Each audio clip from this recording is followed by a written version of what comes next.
Sir ಅದು ಬೆಳಗ್ಗೆ ಏನಾಯಿತು ಅಂತಂತಂದರೆ ಇಲ್ಲಿ ಭಾಳ ಜನ ನಿಂತ್ಕೊಂಡಿದ್ರು. ಸುಮಾರು ಒಂದು 40ರಿಂದ 42 ವಯಸ್ಸದ ಮಹಿಳೆ ಸಾವಾಗಿದೆ. ಬಂದು ಇಲ್ಲಿ ಅವ್ರದ್ದು ಊರು ಒಂದು 10ರಿಂದ 15 ಕಿಲೋಮೀಟ್ರ್ ಆಗುತ್ತೆ. ಇಲ್ಲಿ ರಾಮನಗರ ಅಂತಂದು ಬಂದು ಬೆಳಗ್ಗೆ ಎದ್ದು ಗ್ರಾಮಸ್ಥರೆಲ್ಲ ನೋಡಿದಾಗ ಇಲ್ಲಿ ಯಾವುದೊಂದು ಕೆಲಸ ಇದು ವರ್ಕ್ಶಾಪಲ್ಲಿ ಕೆಲಸ ಮಾಡ್ಬೇಕಂತಂದು ಓಪನ್ ಮಾಡಿದಾಗ ಇಲ್ಲೊಂದು ಮಹಿಳೆ ಸಾವಾಗಿತ್ತು.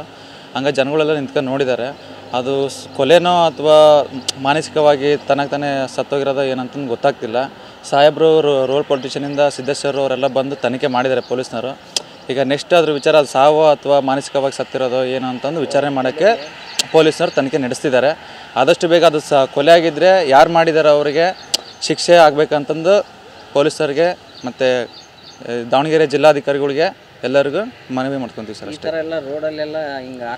ಸರ್ ರೋಡಲ್ಲಿ ಇದು ಲಾಸ್ಟ್ ಟೈಮ್ ಅದೇ ಊರಲ್ಲಿ ಯಾವುದು ರಾಮನಗರ ಅಂತಂದು ಅದೇ ಊರಲ್ಲಿ ಒಬ್ಬ ಹುಡುಗನ ಕೊಲೆ ಮಾಡಿದ್ರು. ಅದೇ ಊರಿನ ಹುಡುಗ ಜೊತೆಲಿರೋಲ್ಲೇ ಕೊಲೆ ಮಾಡಿದ್ರು.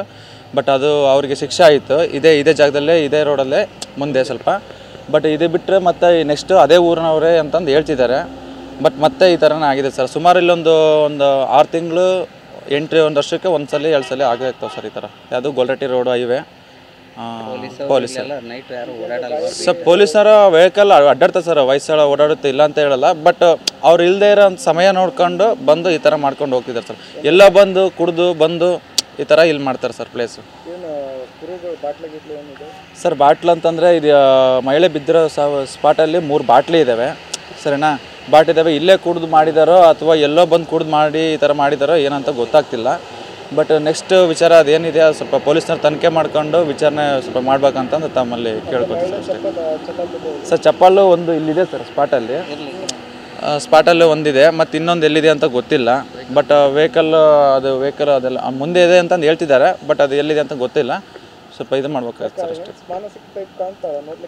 ಸರ್. ನೋಡಲಿಕ್ಕೆ ಆ ಥರ ಏನಿಲ್ಲ ಸರ್. ಅವ್ರು ನೋಡಿದರೆ ಒಳ್ಳೆ ವ್ಯಕ್ತಿನೇ ಅನಿಸುತ್ತೆ. ಬಟ್ ಏನಾಗಿದೆ ಗೊತ್ತಿಲ್ಲ. ಅವ್ರ ಪರ್ಸನಲ್ ಏನು ಫ್ಯಾಮಿಲಿ ಮ್ಯಾಟ್ರಲ್ಲಿ ಬಂದು ಸತ್ತೋಗಿದ್ದಾರೋ ಅಥವಾ ಯಾರೋ ಬಂದು ಏನೋ ವಿಚಾರಕ್ಕೆ ಸಾಯಿಸಿದಾರೋ ಏನೋ ಅಂತ ಗೊತ್ತಾಗ್ತಿಲ್ಲ. ಬಟ್ ಅದು ತನಿಖೆ ಮಾಡಿದಾಗಲೇ ಗೊತ್ತಾಗುತ್ತೆ ಸರ್. ಸರ್ ಮೈ ಮೇಲೆ ಒಂದು ಸ್ವಲ್ಪನೂ ಗಾಯನೂ ಇಲ್ಲ, ಬ್ಲಡ್ಡು ಓಪನ್ ಆಗಿಲ್ಲ, ಏನೂ ಆಗಿಲ್ಲ ಸರ್. ಬಂದು ಇಲ್ಲಿ ಹೆಣ ಬಿದ್ದಿದೆ. ಬಟ್ ಎಲ್ಲೋ ಸಾಯಿಸಿ ಇಲ್ಲಿ ತಂದು ಹಾಕಿದ್ದಾರೆ ಅಂತ ಜನನೂ ಮಾತಾಡ್ತಿದ್ದಾರೆ. ಅದೇನು ವಿಚಾರ ಅಂತಂದು ಗೊತ್ತಾಗ್ತಿಲ್ಲ ಇನ್ನು. ನಮ್ಮ ಹೆಸರು ವೀರಭದ್ರ ಅಂತ ಸರ್. ಇದೇ ಗ್ರಾಮಸ್ಥರು.